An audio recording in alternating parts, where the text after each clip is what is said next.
So welcome everybody to this session on the EU Living-in-EU platform. This is going to be a session in English, so we can translate if something is not understood, but mainly the session is going to be in English. My name is Gerard Mayol. I work for the Barcelona Provincial Council as a European Projects Unit Officer. Here today we have different people who are working in this platform. But first of all, I would like to speak a little bit about the Diputació of Barcelona, Barcelona Provincial Council, for those who doesn't know about it. We are a supramunicipal local entity acting to promote the economic and technical resources for 300 municipalities in the province. So the province of Barcelona is much, much larger than some people think, and it goes much, much beyond Barcelona city.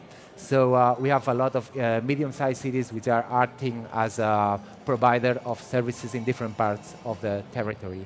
And apart from promoting these economic and technical resources, we also promote the international relations of these municipalities, and that's what we're doing today here in the Smart City Congress, Expo Congress.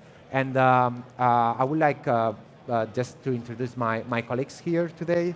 First of all, we have Javier Orozco-Messana from the Technology Unit for Smart Communities, the DG Connect of the European Commission. And then we have Natàlia Moreno, who works as European Project Officer in the Sant Boi municipality. Then we have Gabriela Ruseva, which is the coordinator of the Living-in.eu project. She works for Eurocities. And then Timothy Thoy, he's the business liaison for the digital agency in the city of Ghent in Flanders. And then we have Javier Naval he's the head of information and technology systems service in the Manresa Town Council here in Catalonia. So I would leave the floor to my colleagues, but just wanted to let you know that you can ask questions just after each presentation, so you don't have to wait until the very end of the session. Okay. So Javier, the floor is yours if you want to introduce us. Very quickly, what I would like to introduce is the importance of the Living-in.eu movement. Actually, this was the result of some collaborative scheme through different projects that at one stage got together and thought about the importance of bringing together all the actors around the smart communities and the related ecosystems in order to have a joint understanding of what was needed in order to develop their platform, their collaboration, and their digital profile, and also to share experiences and work together towards some objectives which were deployed on the Living-in.eu declaration. Actually, if you go into the Living-in.eu website, living-in.eu,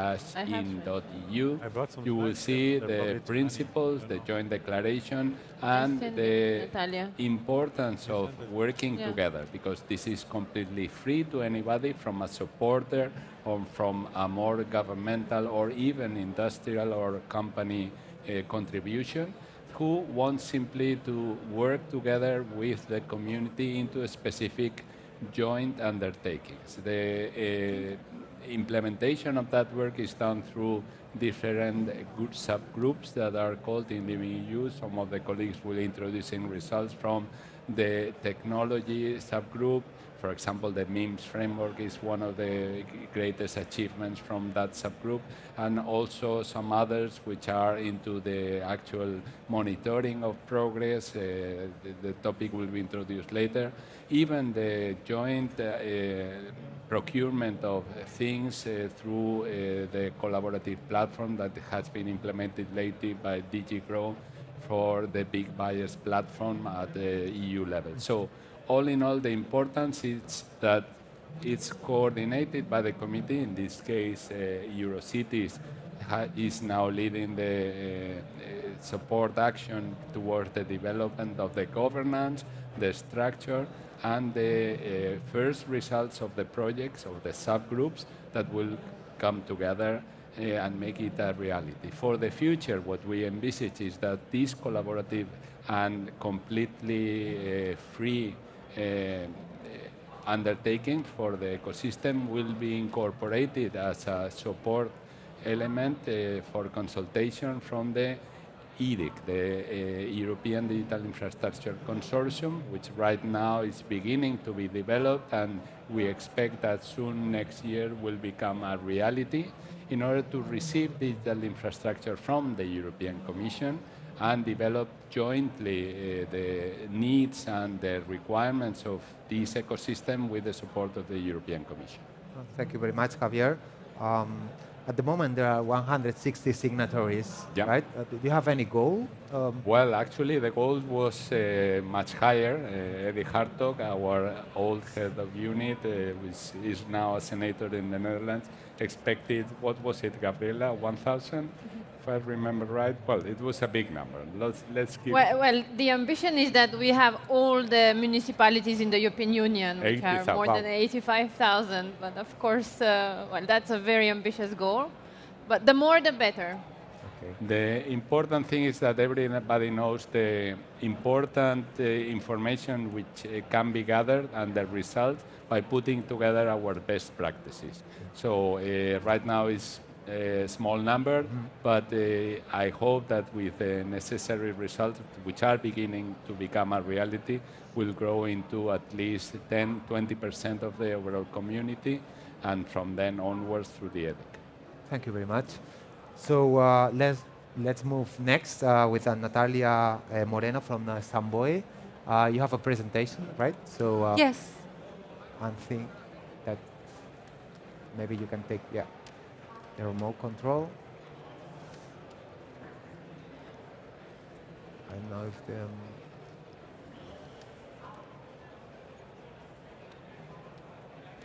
Okay, here we are. Here it is. Yep.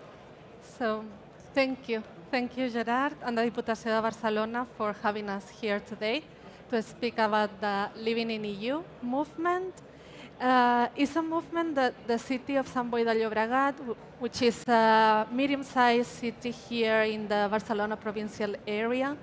I think we joined the movement maybe a couple of years ago now. And we're here today to explain from our point of view why we think it's a great opportunity to project local digital priorities and to participate actively at the European level. I think I'm going to highlight or repeat or mention some of the things that Javier already mentioned, but the important thing for us is that living in EU means that we are working together towards the transformation of the digital transformation of our cities. Sorry. Because we have the feeling that there are many digital solutions that are successful, but they are not being used broadly or at the European level. And we feel sometimes that they haven't been developed, taking into account the interests or priorities or needs of citizens and the cities.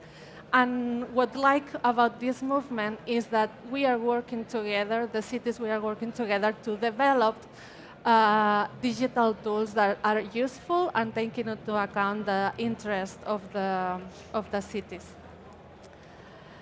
So I'm just going to highlight here some things that are on the declaration of the Living in EU movement and that make the city of Sant Boi to join the movement as well.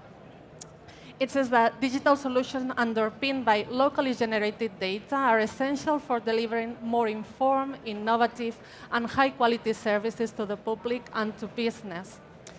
And this is one of the main reasons why we joined, and the cooperation about across cities and across sectors, which is important as well. For Sant Boi de Llobregat, we like to say that we conceive the city as a laboratory, and we feel that the city is a wonderful place to test, innovative solutions and digital solutions as well, because local authorities are in the best place to understand the needs of the community, the citizens, and what is needed to address the digital gap or inequalities. So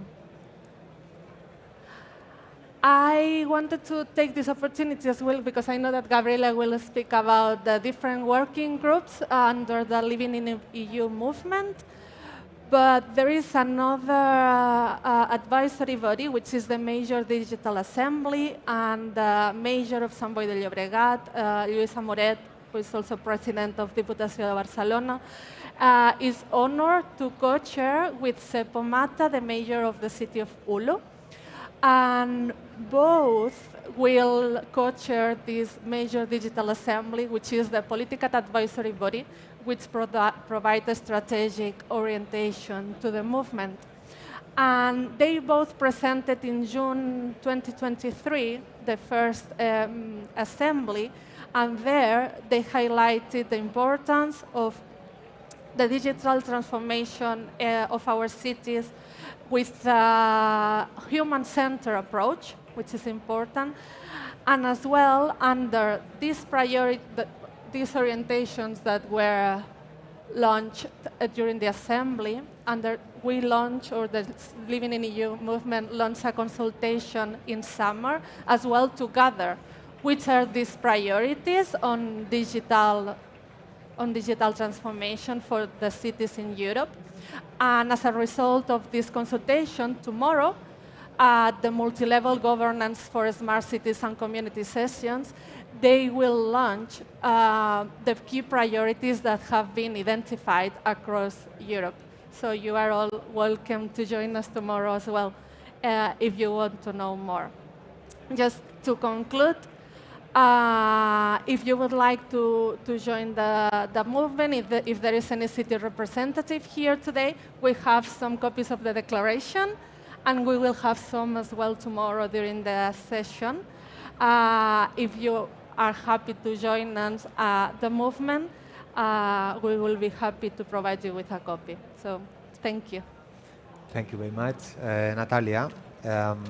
If there are no questions, immediate questions, then we will move on. And Gabriela, please, if you want to explain us a little bit how you're coordinating this platform. Yeah, thank you very much. So hello, everyone. As Gerard?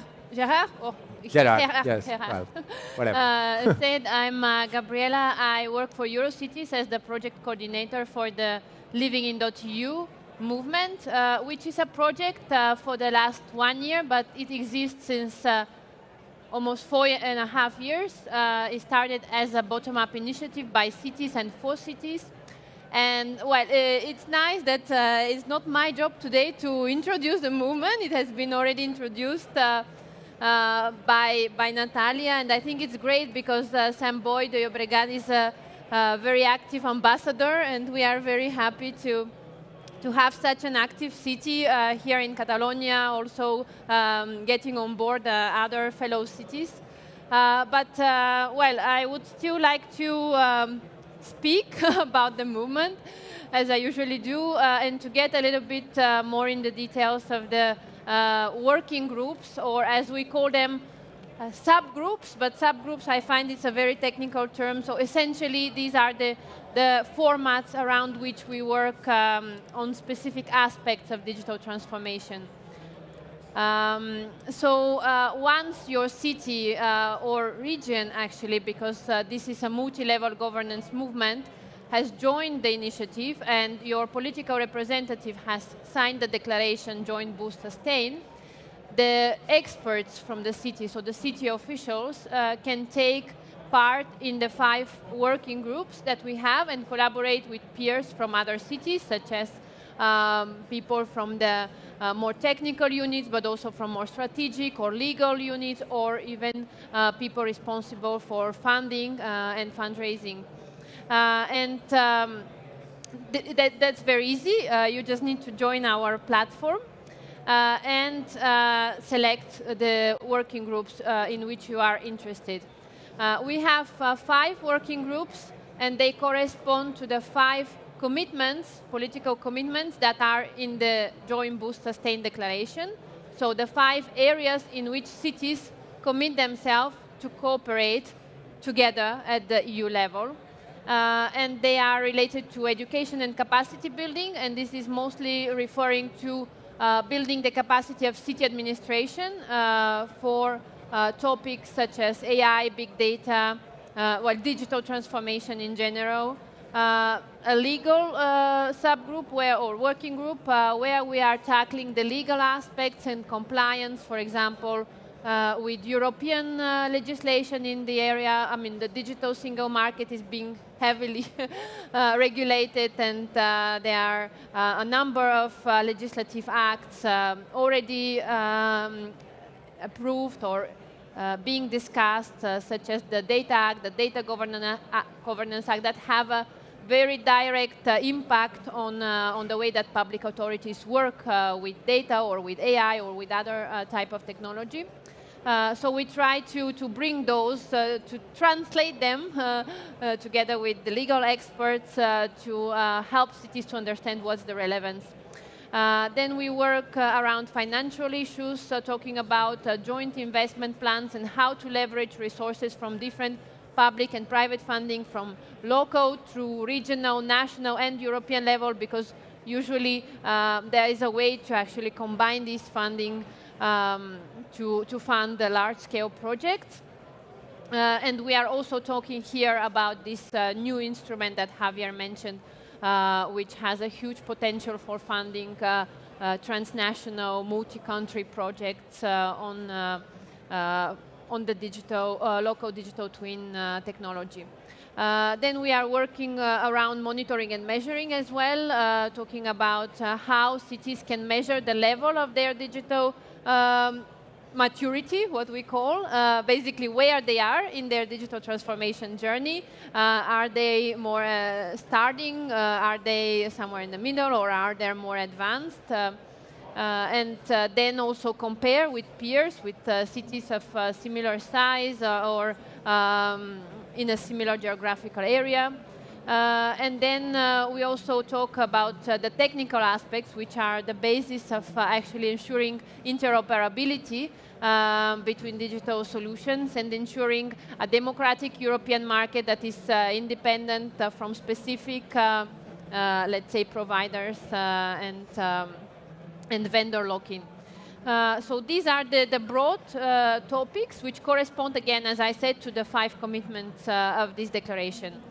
In each of these working groups, we define annual priorities and topics together with the so-called signatories of the Living-in.eu, which are basically the public authorities, the cities and the regions which participate in the movement. As we mentioned, now they are 160, but we are aiming to really have everybody on board, because the movement is open, it's free of charge, there is no fee or anything, any kind of other commitment, financial or other, related to participation. Is really made to be beneficial and to make your life as cities and regions easier in terms of European cooperation, in terms of implementing joint projects, and in terms of scaling up existing and proven digital solutions. So I'm not going to really read all of these activities that we have defined, but the main instrument that we work in in technical terms are the minimal interoperable mechanisms, in short MIMS, developed by our partner organization OAS, the Open and Agile Smart Cities. Well, developed actually by all the stakeholders in the field, together with the also supply side, but OASC is leading this process. The European Commission is also very much involved in this. And the idea is to ensure interoperability of EU-funded technical solutions by design, so from the very beginning. In the legal subgroup, as also Javier also mentioned, this year we were working on common standard clauses, contract clauses for procuring AI solutions, also together with another big initiative, which is called the Big Buyers, and where Eurocities, the organization, I work for is also leading. We are working also on, as I said, translating European legislation, such as the one that is mentioned here, the Interoperable Europe Act, to cities and understanding what is the relevance. Because, for example, in this act, it basically obliges public authorities to ensure that all the cross-border digital public services that they provide are interoperable. And the cities came to us asking, but what are these cross-border digital services that we provide? If we are not in a cross-border, in a border region, we are not even sure if we are providing such. So it's really about also understanding the terminology and making sure that everybody is on the same page and knows what it really means when they are reading these legislative acts. This is just an example. We are also working with other documents. In the monitoring and measuring, as I mentioned, this year the focus was on this tool for measuring digital maturity of municipalities, which is developed together with the ESPON program. It's a, excuse me.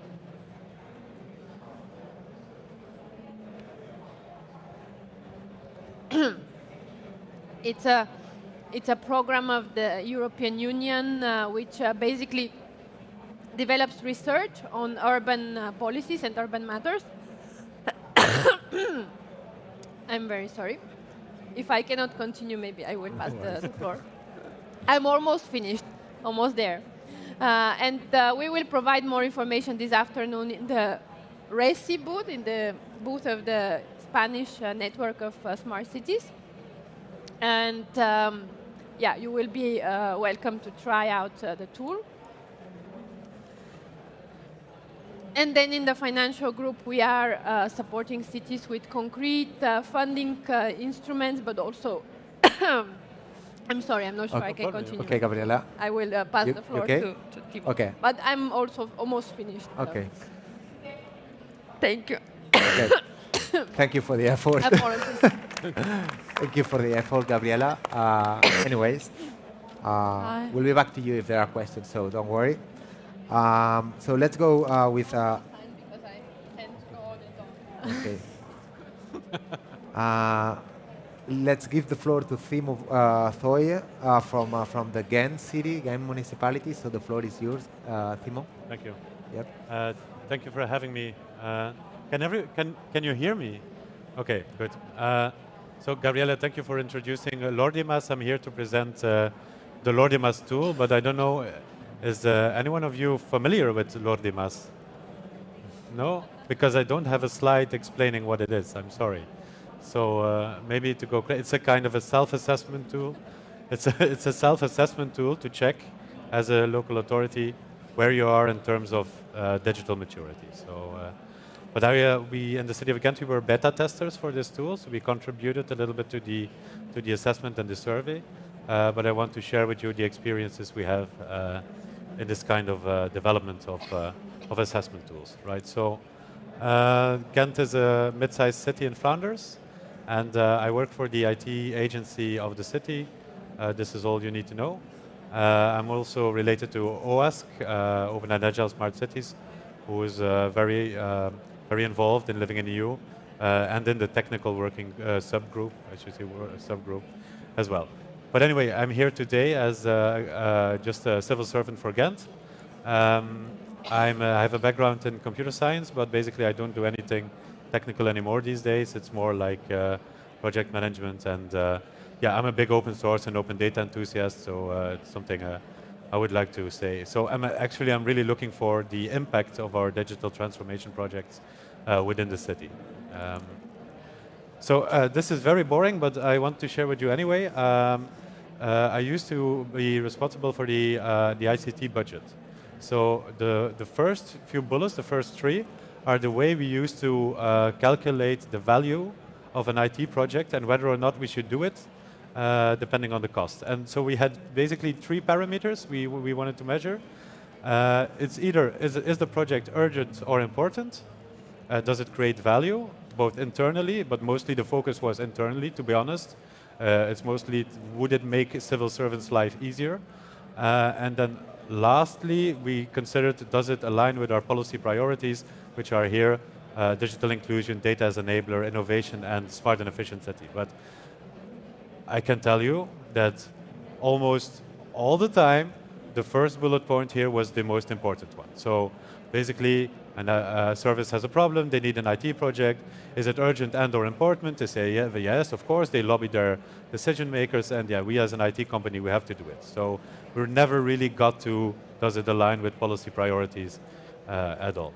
And that's still a very formative way of quantifying the value of a transformation project. The real way you should actually do it, but I think very little communities really do it, is by calculating the total cost of ownership of an IT project over time. So that means, will it reduce legacy software? Will it help us to keep up with new changing technologies? And this leads to platform thinking, enterprise architecture. But also, we as an IT provider, are we able to influence the demand side, being the city? Okay, the city wants a solution from us. Can we tell them, yeah, but you should maybe think, not in this terms, but you think maybe we should do it with, I don't know, augmented reality or whatever. So this is something we had almost no leverage on in the past. So last but not least, obviously, when we do a digital transformation project, we want to do it because it has societal impact. So yeah, we make a business case over so many years. Is the cost valid for the city? But we don't make a societal case, right? The societal case, does it improve actual citizens' life over the long term and in an inclusive way? Because it might improve citizens' life for a specific target group, not for all citizens. So these are things, they're here on the slide. The bracket on the bottom of the slide are things we did not do and still not do. And I think very little authorities really do, but we should. So anyway, why do we need a tool like Lordimas? We need to be able to detect blind spots, which technologies we don't know about. We need to avoid doing the same over and over again for different services. We need to avoid getting lost in technology because, you know, all these providers right here, they tell us their technology is the best. We have no idea what they're talking about, so we need to be able to benchmark and collaborate with other cities, basically. Also, we need to put our money where our mouth is. We don't just have to do everything for everyone. We need to be able that we build some really valid services for citizens. What did Lordimas really do for us as beta test? What did we experience? That it really helps us to have moments of reflection on the level of the digital agency, but also on the level of the policymakers. Wow, you see, in this assessment tool, we score very bad on this. Maybe it's time to see if we should invest more in, for instance, innovation. It also helps us to compare our own efforts, project against project. It helps us to compare, to bench learn from other governments, and I think this is really the added value of a tool like Lordimas, is that it's not just a self-assessment, it's also a benchmarking and a bench learning platform. And it only has value if you do it iteratively and you really action on it. So it doesn't, I mean, if everybody just fills in the form one time, there's no use for it at all. So, you know, you need to be able to work on it. You need to dedicate time once every few months to actually go through the assessment. Some challenges we see. You need many eyes to be able to really assess your maturity, your digital maturity. It's not just the IT guys. You need the data people as well. You need society as well, and your elected officials to really think about all the questions, all the assessments you have to do in Lordimas. You can't just do it from either the digital agency or either from the policy side. You have to get them all together to really come to a valid result. Yeah, semantic discussions, I don't have to explain. Nobody really knows what digital transformation is, so you need to, you know, agree on terminology. Third, but not least, I think this is the most important one, Lordimas will help you to assess your digital maturity, but it will not help you to assess the impact of your project. So you still need to have other assessments on the field that assess the societal impact of any transformation project you are doing. It wasn't last, sorry. Lordimas helps to focus. So different digital efforts will combine into a single trunk where you can assess everything you're doing, but you should make sure that this doesn't lead to a very single focus like, oh, we have to address this issue right now and right here in this way. No, there can still be different future digital efforts, future digital roadmaps that will all come together to help to get to a higher level in the assessment. So this was me. I actually stole this presentation from my colleague Peter Jan, so I want to mention him here as well. And thank you for listening. Thank you very much, Timo. Well, it was very interesting, actually. Lordimas is an ESPON program project, right? It was funded by ESPON, right? Yes, it's true. Yeah. Just to let know people that the ESPON program has opened now a new targeted analysis call, and it's going to. The deadline is on the 29th of March, so there is opportunity to make or to ask for more studies like this. So it's very interesting. Yep. Okay. So last but not least, let's go with a presentation from Javier Naval from the Manresa municipality, which is going to speak about the opportunities for medium-sized cities regarding the Living-in.eu platform. Okay, thank you very much. Thank you, Diputació and Living-in.eu for letting us be here. Well, I will talk about what is our situation in digitization and what are the challenges we are facing now, and then how we think that Living-in.eu can help us to achieve these goals. So first of all, some relevant pieces of information about Manresa. Manresa is a medium-sized city with approximately 80,000 inhabitants and is located in the heart of Catalonia, about 60 kilometers away from Barcelona. And its economy is principally based on commerce and industry. Regarding the City Hall IT structure, I can say that it started in the early 1980s, and it has grown in parallel with the City Hall and the ground of the city. Now, it's formed about 20 persons, that it's an important, significant part of the 750 employees of the City Hall. At the IT department, one of the principles we always followed was developing our own software. We have developed our applications to meet the needs of the city and the City Hall, and that's why most of the people of the department are analyst programmers. Well, what's our situation on terms of digitization? Well, concerning the citizens, we are committed to offering digital services through our municipal website and the digital headquarters. Right now, about half of the procedures that the citizens can do with the City Hall can be completed online. Also, we have implemented a multi-channel strategy of communication to facilitate and have a more efficient communication with the citizens and the City Hall. Regarding the IT department, we can highlight, for example, that we have developed our own procedure manager system, and as well all the programs for tax collection and tax management. Recently, we have developed a service catalog with permanent budget management using KPIs, and that should guide us to be a data-driven administration. Also, while most of the programs are developed internally, we have not forgotten interoperability and open data. So we are publishing every time more data sets to the open data website. Well, concerning to the citizens, there are some examples of services we have digitized or we are in the process of digitization. For example, public transportation. We have added real-time screens to all of the bus stops and on the bus themselves that show information.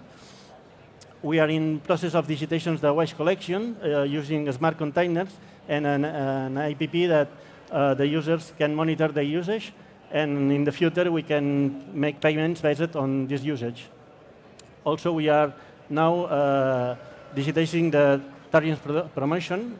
In Manresa, we have some interesting things for tourism and around of Manresa. And so we are implementing a tourism intelligence systems for better tourism management.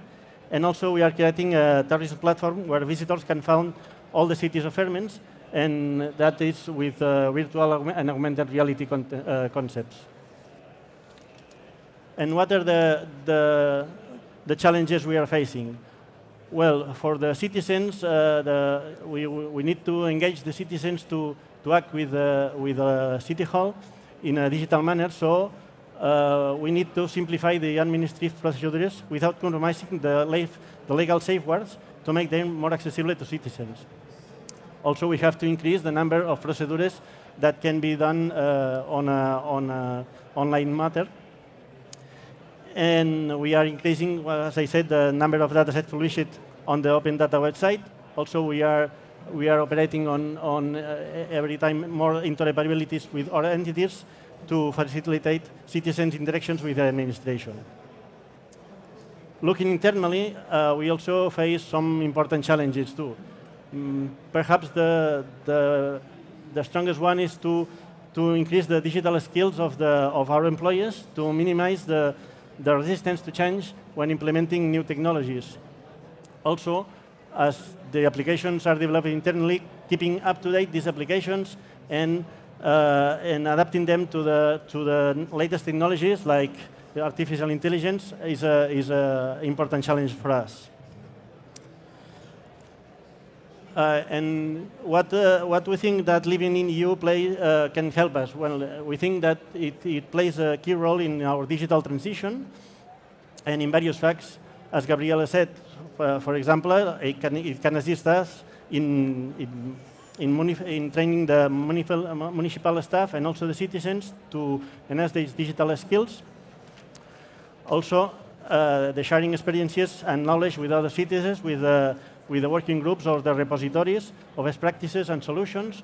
Also, the information, technical and legal, should help us to become more effective and avoid mistakes. And of course, the information that Living-in.eu gives us about grants and funding in general, it's very important to carry out these projects. So that's all. Thank you very much. Thank you, Javier. I think this is very illustrative on how this platform can help medium-sized cities in their journey through a more digital and a transition to a digital transition in their cities and communities. So we have reached the end now. I will open the floor to the attendees if they want to make any question or if someone wants to ask something. There's one question there. There is a micro there.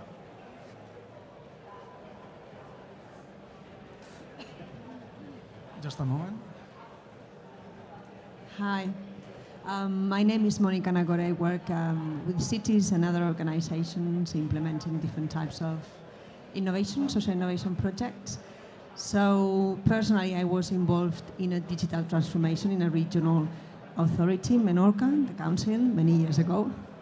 And I would like to ask you for the biggest challenge you think cities are facing when trying to implement this transformation. Thank you.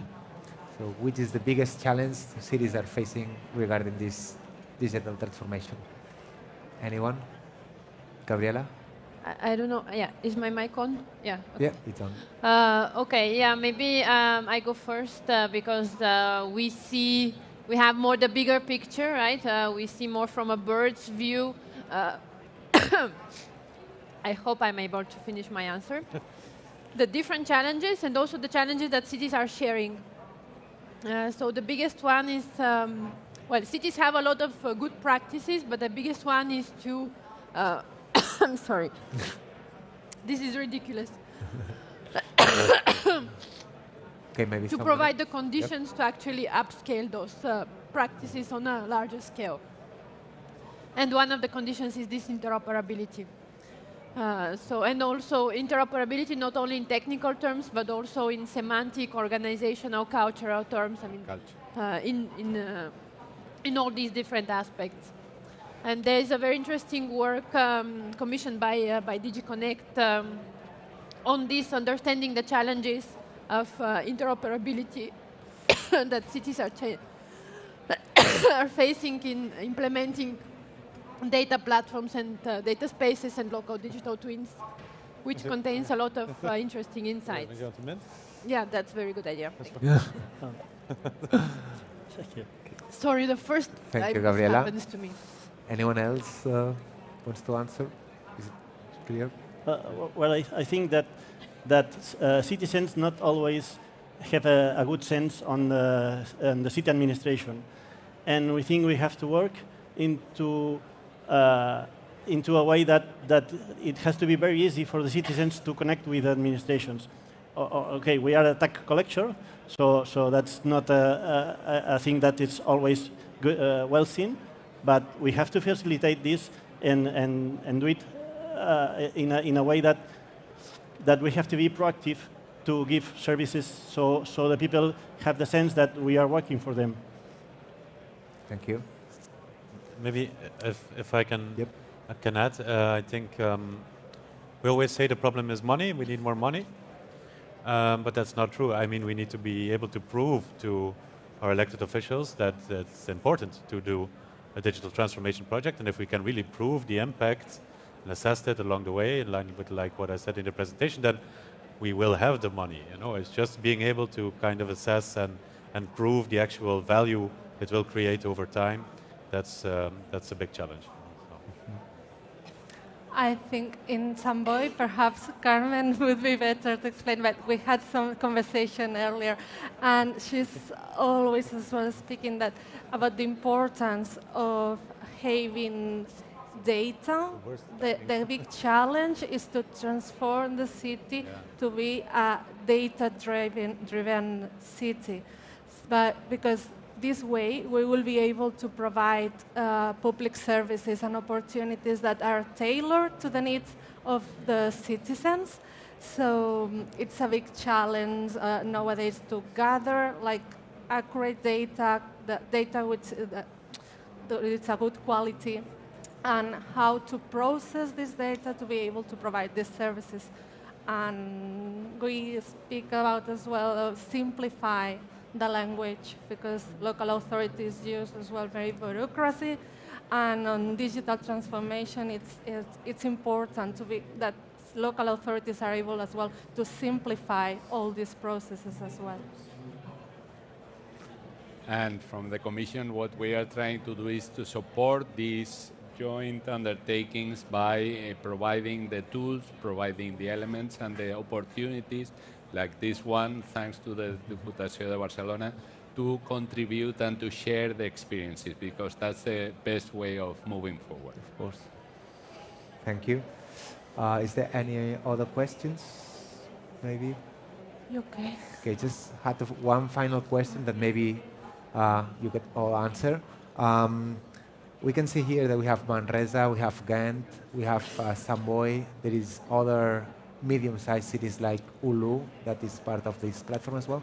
Is the medium-sized cities a target of this platform? I mean, are you targeting them more than big metropolitan cities? Yeah, most certainly. All cities of all sizes, even municipalities of 500 people are welcome to the platform. I wouldn't lie that it's a challenge to find a way to bring all these municipalities together, but yeah, definitely. Okay. Thank you. So if there is no other questions, I think we can close the session. Thank you very much to the speakers and to the attendees.